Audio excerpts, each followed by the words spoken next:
Profession, supply chain manager. The fluorescent lights hummed, and somewhere in Marcus Reed's chest, so did the dread. Somewhere down the hall, a printer was jammed, and Marcus was watching $4.2 million disappear, one delayed shipment at a time, 47 spreadsheets, 3 monitors, a phone burning hot against his ear, and a CEO standing in his doorway asking one question: when do we get back to normal? He had spent 14 years mastering supply chain management, built contingency plans, cultivated vendors across 4 continents. He knew this industry the way a chess grandmaster knows the board. But in March 2021, the board flipped over, and for the first time in 14 years, Marcus had nothing. To understand what happened to Marcus, you need to understand what supply chain management actually feels like from the inside. Most people picture it as warehouses, trucks, shipping containers stacked 40 feet high on a dock somewhere. That is the surface of it. The real job happens in the mind. Every morning, Marcus walked into the office carrying the weight of 1,000 invisible dependencies, a factory in Malaysia running at 80% capacity, a shipping lane through the Suez adding 4 days to delivery times, a Tier 2 supplier in Germany quietly struggling with energy costs that were slowly eating into their margins and edging them toward a conversation nobody wanted to have. None of these were crises yet, but any one of them could become one, and it was Marcus's job to know which ones were moving toward the edge before they went over it.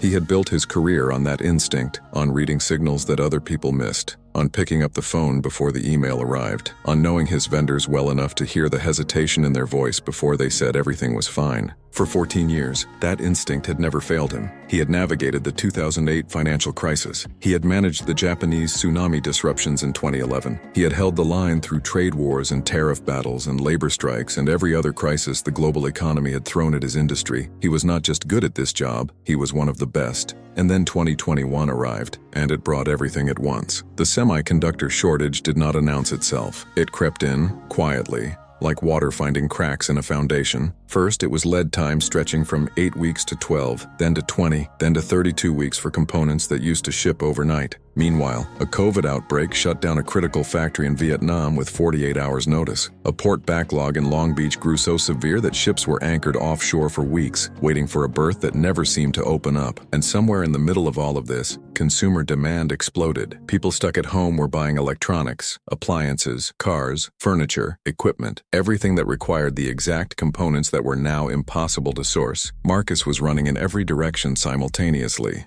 calling vendors, rerouting shipments, qualifying emergency suppliers he had never worked with before, pulling inventory from one region to patch a hole in another. His team was working weekends, skipping vacations, answering emails at midnight, and still, they were always behind, because the problem was not effort, the problem was visibility. Marcus could only see what was directly in front of him, and the crisis was happening in 100 places at once, in languages he did not speak, in regions he had never visited, driven by forces that no single human being could monitor simultaneously. He was trying to solve a 1,000-piece puzzle in the dark, with half the pieces missing. The next 6 months broke him. 70-hour weeks, an exhausted team, and no matter how fast they moved, they were always reacting. Always 3 days behind the crisis, never once ahead of it. A shipment delayed. They found out after it happened. A supplier going dark. Marcus would spend 48 hours scrambling for an alternative he should have had ready weeks before. The company lost $4.2 million that fiscal year from supply disruptions alone. Then came the review. The CEO did not fire him, but the message was clear. The old way is over. Find the new way, or we will find someone who will. That night, Marcus sat in his car in the driveway for 45 minutes, engine off, dark outside, not a sound. He was not angry, he was scared, because he did not know what the new way looked like. And for the first time in his career, he was not sure he was the right person to figure it out. But a former colleague sent him a message out of nowhere, a link, 2 words, watch this. It was a 12-minute platform demo. The AI had predicted a factory shutdown in Vietnam 3 weeks before it happened, using regional case data, government policy signals, and historical factory behavior patterns. 3 weeks. Marcus had found out the day it happened. He watched the video 4 times, then he closed his laptop, sat back in his chair, and thought about what 14 years of expertise had actually cost him, not in salary, not in hours, but in blind spots. Every system he had built, every instinct he had sharpened, every relationship he had cultivated had been designed to help him see more clearly, and he had seen more clearly than almost anyone in his field. But clearly was not the same as completely. And in a world where everything was connected to everything else, incomplete visibility was the same as being blind. O spent the next 3 weeks quietly testing platforms, speaking to vendors, running a silent pilot without telling his CEO. He did not want to promise anything he could not deliver. What he found did not just solve his problem. It rewired how he understood his own job. The AI was not just tracking what was happening. It was scanning thousands of signals he could never monitor manually. Weather events, geopolitical shifts, port congestion metrics, supplier financial health, factory output data, shipping lane traffic patterns, even social media sentiment in manufacturing regions halfway around the world. It was not reacting to the supply chain. It was reading it, continuously, at a scale no human team could match, and translating that reading into plain language directives his entire team could act on immediately. Supplier B shows elevated disruption probability in the next 30 days. Recommend increasing safety stock by 15% and initiating secondary supplier qualification. Not a forecast, a directive. Marcus sat with that for a long time, because what it meant was this. The AI was not replacing his judgment. It was giving his judgment something real to work with. Instead of making decisions based on incomplete information and professional intuition, he could now make decisions based on complete information and professional expertise. The difference between those two things was the difference between guessing and knowing. He had spent 14 years guessing brilliantly. Now he could know. He brought 6 weeks of pilot data to his CEO. Disruption detection had dropped from 72 hours reactive to 18 days predictive. Inventory holding costs were down 22%, and his team, the same exhausted, battle-worn team, had gone from firefighters to strategists. The CEO approved the full rollout the same day. Within a year, Marcus's department went from the company's most expensive liability to one of its most celebrated competitive advantages.